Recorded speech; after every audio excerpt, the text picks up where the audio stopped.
রাজধানীতে টানা বৃষ্টির কারণে সৃষ্ট জলাবদ্ধতা ও তীব্র যানজটের আশঙ্কায় এইচএসসি ও সমমানের পরীক্ষার্থীদের জন্য জরুরি নির্দেশনা দিয়েছে ঢাকা মেট্রোপলিটন পুলিশ ডিএমপি।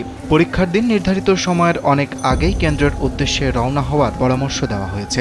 একই সঙ্গে যে কোনো জরুরি পরিস্থিতিতে রাস্তায় দায়িত্বরত ট্রাফিক পুলিশদের সহায়তা নেওয়ার আহ্বান জানিয়েছে সংস্থাটি। রোববার ডিএমপির মিডিয়া অ্যান্ড পাবলিক রিলেশনস বিভাগ থেকে পাঠানো এক জরুরি বিজ্ঞপ্তিতে বলা হয়, বর্ষা মৌসুমের টানা বৃষ্টিতে রাজধানীর বিভিন্ন নিচু এলাকায় পানি জমে জলাবদ্ধতার সৃষ্টি হয়েছে।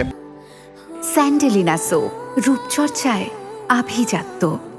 এর প্রভাব পড়েছে নগরীর প্রধান সড়ক ও সংযোগ সড়কগুলোতে। অনেক স্থানে যানবাহনের গতি ধীর হয়ে যাচ্ছে, আবার কোথাও কোথাও দীর্ঘ যানজটেরও আশঙ্কা তৈরি হয়েছে। এ অবস্থায় পরীক্ষার্থীরা যেন কোনোভাবেই যানজটে আটকে পরীক্ষা কেন্দ্রে পৌঁছাতে দেরি না করেন, সেজন্য স্বাভাবিক সময়ের চেয়ে বেশ কিছুটা আগে বাসা থেকে বের হওয়ার পরামর্শ দিয়েছে ডিএমপি। ডিএমপির ট্রাফিক বিভাগ জানায়, পরীক্ষার্থীদের যাতায়াত নির্বিঘ্ন করতে ট্রাফিক পুলিশ সদস্যরা রাস্তায় তৎপর রয়েছেন। যে কোনো জরুরি পরিস্থিতিতে রাস্তায় দায়িত্বরত পুলিশ সদস্যদের সহায়তা নেওয়ার জন্যও শিক্ষার্থীদের অনুরোধ করা হয়েছে।